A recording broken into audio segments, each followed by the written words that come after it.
Tatălui și al Fiului și al Sfântului Duh. Amin. Iubiți credincioși, foarte frumoasă Evanghelia citită astăzi și Apostolul și toată slujba. Vă repet eu mereu să aveți curiozitatea să treceți prin filtrul rațiunii tot ce auziți și tot ce vedeți că se face în biserică. Numai așa, venitul la biserică este constructiv și numai așa nu se compară cu mersul la teatru sau la cinematograf. Pentru că există și acest risc ca cineva să confunde biserica cu sala de spectacol. Deci, atenție la ce se spune și la ce se face. Dacă suntem atenți, plecăm acasă mai bogați decât am venit. Dacă nu, participăm la o întrunire publică, la un spectacol festiv, în care vezi oameni, te uiți cum ai îmbrăcat X sau ce mai face Y, mai scrii o vorbă, mai schimbi o vorbă cu unul și cu celălalt și cu asta basta. Prezența la liturghie înseamnă însă mult mai mult decât spectacolul, așa cum v-am zis. Evanghelia citită astăzi este intitulată cu bună dreptate Evanghelia pretextelor.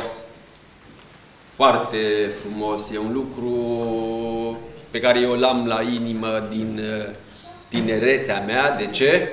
Pentru că eu însumi, de foarte multe ori, sunt robul pretextelor. Cu siguranță, pretextul este un argument uman. Cu siguranță că și dumneavoastră vi se întâmplă să fiți robi ai pretextelor. Și dacă până acum n-ați constatat că sunteți robi ai pretextelor, fiți critici și analitici cu dumneavoastră înșivă și veți constata că Părintele are dreptate. Ce este pretextul? Hai să pornim de la Evanghelia pretextelor. Ce este Evanghelia? Este veste bună. Ce este pretextul? Este tot o veste, dar în contradicție cu vestea Evangheliei. Pretextul este un argument fals, deci atenție, argument fals, ca să justifici ceva. În cazul nostru, pretextele invocate constituie tot un argument fals ca să justifice refuzul de a participa sau de a răspunde invitației lui Dumnezeu. Din cauza aceasta, Evanghelia pretexte. Ca să înțelegem și mai bine cât de grav este pretextul, ne vom opri doar câteva minute asupra textului Apostolului. Pentru că Apostolul pregătește ce se întâmplă în Evanghelie. Deci să raportăm pretextul la o stare de fapt. Ca să-i deconspirăm găunoșenia și starea lui de nefiresc și de anormalitate. Se spune în Apostol așa: Dumnezeu ne-a scos de sub stăpânirea întunericului și ne-a strămutat în împărăția iubirii sale. Dumnezeu este întâiul născut a toată zidirea, pentru că întru El au fost făcute toate. Rețineți ce insist eu, deci ne-a scos din întuneric, da? În El au fost făcute toate, atât cele din cer, cât și cele de pe pământ. Toate prin El sunt, și atenție, pentru El s-au făcut. Fantastic! Prin El sunt și pentru El s-au făcut. Și tot ce există se țin împreună prin El. Iarăși nu mă pot abține să nu spun fantastic. Cu alte cuvinte, lumea întreagă există și își păstrează coeziunea și unitatea, mă refer la cosmos, prin El, prin Mântuitorul Hristos. El este capul trupului al bisericii. El care este începutul, întâiul născut din morți, prin înviere, evident, ca om, ca să fie El cel dintâi întru toate. Rețineți și această precizare. Ca să fie El cel dintâi întru toate. Căci în El a binevoit Dumnezeu să sălășluiască toată plinătatea. Rețineți și acest adaos. Dumnezeu a binevoit să sălășluiască în el toată plinătatea. Teribil de greu de sens, mustos acest cuvânt românesc, plinătate. Eu așa-l văd. Mustos, încărcat de sensuri. Toată plinătatea și prin el, pe toate întru el să le împace. Alt aspect important. Toate se împacă în el. Dacă toate se țin prin el și toate se regăsesc în el, toate sunt împăcate prin el. La fel, fie cele din ceruri, fie cele pe pământ, el făcând pace cu totul și cu toții prin sângele crucii sale. Ce face pretextul, iubiți credincioși? Invocă argumente ca să anuleze ceea ce am spus eu până acum. Am citit de aici. Acesta este pretextul. Și din nefericire, așa cum am spus la început, îl folosim nepermis de des în relația noastră cu Dumnezeu. Rețineți, este un argument fals care vrea să te convingă în primul rând pe tine însuți că refuzând chemarea lui Dumnezeu, faci bine. Că nu faci niciun rău. Să te convingă întâi pe tine însuți și după aceea să convingă și pe alții, atenție, că ceea ce faci tu corespunde stării de normalitate și că este normal și firesc ca și ceilalți care văd ce faci tu să facă și ei la fel, de vreme ce atitudinea ta reprezintă normalul sau firescul. Mântuitorul Hristos a fost și El om, este om în eternitate, știa care sunt problemele oamenilor, știau care sunt durerile lor și neputințele lor. Mântuitorul Hristos știa că suntem ispitiți cu violență de pretext pentru a ne chinui mințile, pentru că o să vedeți, pretextul înseamnă și un efort de a strâmba mintea și sufletul, de a le deturna de la starea de normalitate. Hristos, Domnul nostru, deci, știa toate aceste lucruri și ca să ne învețe ce trebuie să facem, rostește celebra Evanghelie a pretextelor. Ce trebuie să mai știți dumneavoastră? Întâmplarea este reală. Întâmplarea este reală. Tot ce se povestește în Evanghelie corespunde realității. Mântuitorul Hristos fusese invitat la masă de către cineva și acolo el face niște observații. A văzut că unii se grăbeau să ocupe locurile din față, de locurile de frunte. Și atunci rostește celebra formulă: nu este corect ce faceți. Riscați. Pentru că cel care se înalță pe sine va fi smerit. Iar cel care se smerește benevol se va înălța. Tot cu ocazia asta, Mântuitorul Hristos constată că anfitrionul, gazda, invitase toți prietenii, toate rudele, toate cunoștințele, persoanele situate bine, politic, elitele, mersi, așa, elitele. Deci el avea un interes anume. Nu era generos, așa, de dragul generozității sau că asta era firea lui. Avea niște interese pe care și le împlinea prin gestul acesta. Ni se întâmplă și nouă de foarte multe ori ca să fim cinstiți până la capăt. Și Mântuitorul constată chestia asta și îl trage de urechi cu delicatețe și spune: Dom'le, când faci o petrecere, așa, nu schimbi prietenii și șefii și suspușii și elitele. Chem pe cel care are nevoie să fie ajutat. Pe săraci, pe șchiopi, pe orbi. Și să n-aștepți ca ăștia să te recompenseze cu ceva pentru masa pe care o dai. Pentru că plata ta transcende lumea actuală și se plasează în cer. În contextul acesta, vedeți, erau acolo discuții încinse. Cineva exclamă: fericit este cel care va prânzi în împărăția lui Dumnezeu. Mântuitorul Hristos prinde ideea și pentru că era ferm convins că cei care ascultau acolo nu știau nici ce înseamnă să mănânci în împărăția lui Dumnezeu, nici ce înseamnă să răspunzi invitației lui Dumnezeu, nici ce înseamnă, de fapt, împărăția lui Dumnezeu, cum mulți dintre noi nu știu nici astăzi, a rostit pilda. Pe scurt, o știți. Eu o repet doar ca să am de ce mă lega în ceea ce să o spun în continuare, suportul logic. Un om a făcut cină mare, spune, cină mare. Da? Și la cina asta a invitat pe mulți.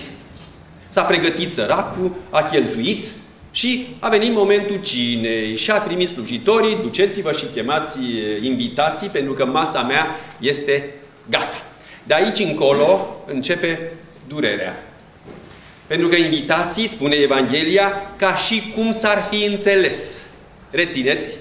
Ca și cum s-ar fi înțeles. Unul a zis, mi-am cumpărat pământ și nu pot să vin. Altul, am cumpărat 5 perechi de boi și trebuie să mă duc să încerc. Iar altul, m-am însurat și pentru motivul ăsta, așa, te rog să mă ierți, nu pot să vin. Slujile se întorc și spun stăpânului, aceasta este situația. Stăpânul se supără și spune, toți aceștia pe care i-am invitat și care m-au refuzat, nu vor mânca din cina mea. Foarte interesantă observație și de centrul discursului nostru de astăzi aici cade. Toți cei chemați nu vor mânca din masa mea sau din cina mea. Un om care este atent la amănunte își poate pune însă o întrebare. Dacă n-au venit, cum să mănânce din cină? E ilogic ce spune Hristos. Da? Este ilogic chiar până la capăt? Nu. Mântuitorul Hristos lasă aparenta impresie că afirmația lui este ilogică pentru a sugera altceva. Un adevăr fundamental. Statul la masă cu Dumnezeu în împărăția Lui începe aici. Să nu-și imagineze cineva că dacă n-a făcut efortul să stea la masă cu Dumnezeu aici, o să ajungă după moarte în împărăția lui Dumnezeu și să stea la masă cu Dumnezeu ca și cu un prieten. Asta a vrut să anunțe Mântuitorul. Deci cel care nu începe de aici, nu va avea parte de cină nici dincolo. Cei care nu răspund invitației, deci nu vor gusta. De ce, iubiți credincioși? Pentru că dumneavoastră știți, lucrul ăsta îl vorbim aici de foarte multe ori. Intervalul dintre naștere și moarte este dat de Dumnezeu ca să răspundem chemării Lui.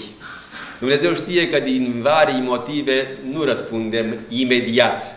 Da? Și nici nu ne sancționează imediat că nu răspundem. Ne lasă toată viața la îndemână. Că poate astăzi mi-am cumpărat pământ și nu pot să răspund invitației. Dar Dumnezeu mă înțelege și justifică oarecum refuzul meu. Poate mâine m-am însurat și iarăși nu pot să răspund chemării lui Dumnezeu. Și Dumnezeu iarăși mă înțelege și justifică în îndelunga Lui bunătate și iubire de părinte refuzul meu. Se poate întâmpla și a treia oară. Doamne, să zic, ce n-am zis? Mi-am cumpărat boi. Este așa, este și asta, o acțiune umană. Și din cauza asta nu pot să vin. Atenție! Pretextul, ca de altfel orice slăbiciune umană care se manifestă, este umană sau rămâne umană până la un punct.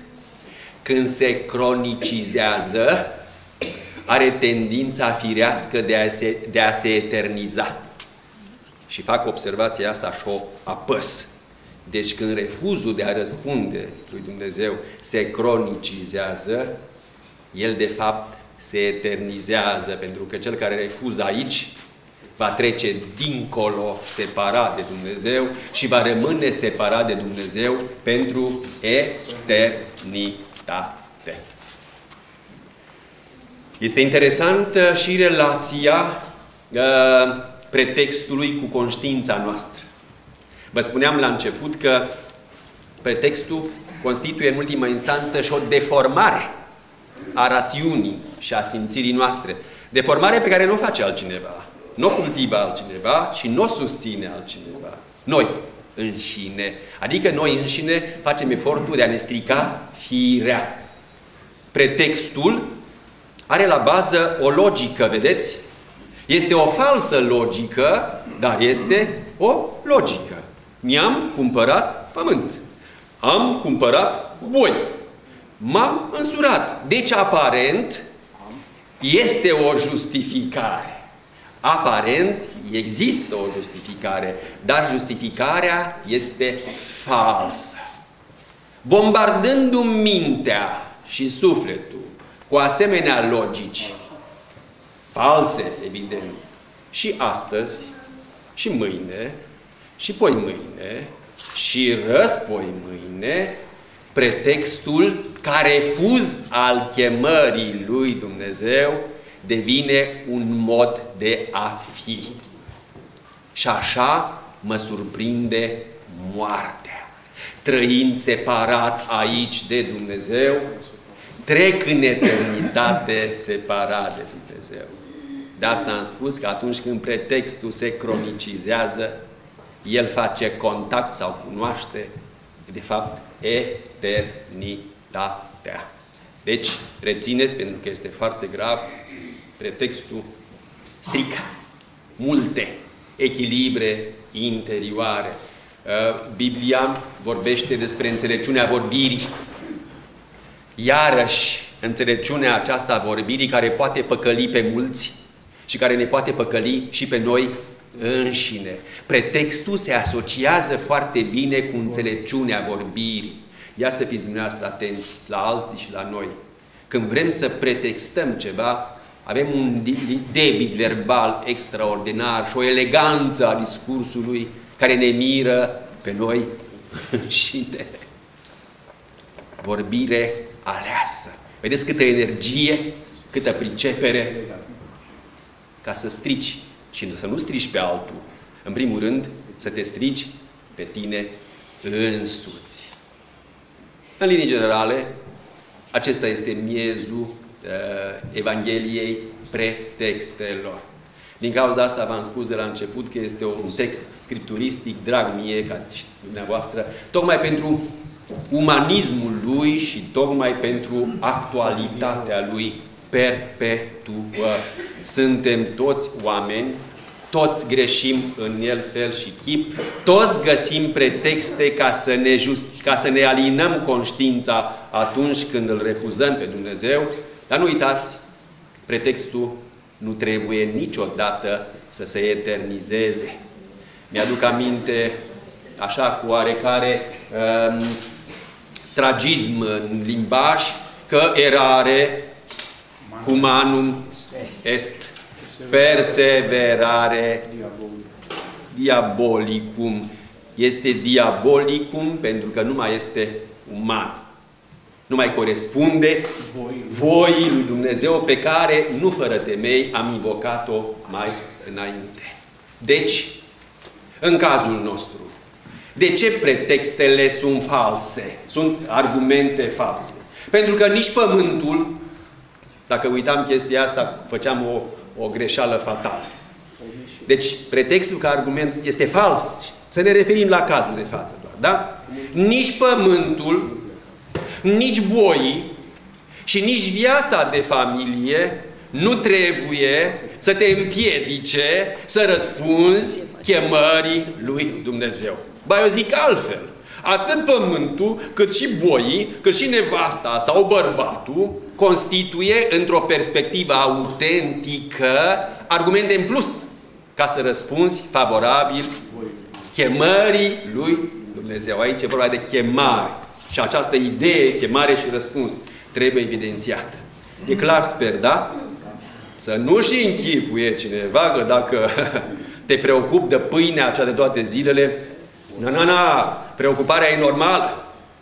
E normal să-ți cumperi boi și să te îngrijești, să acumulezi bunuri materiale. E normal. Și Dumnezeu binecuvintează munca. E normal să-ți faci familie. Când le folosești pe acestea ca pretext să-L refuzi pe Dumnezeu, ieși din sfera de normalitate.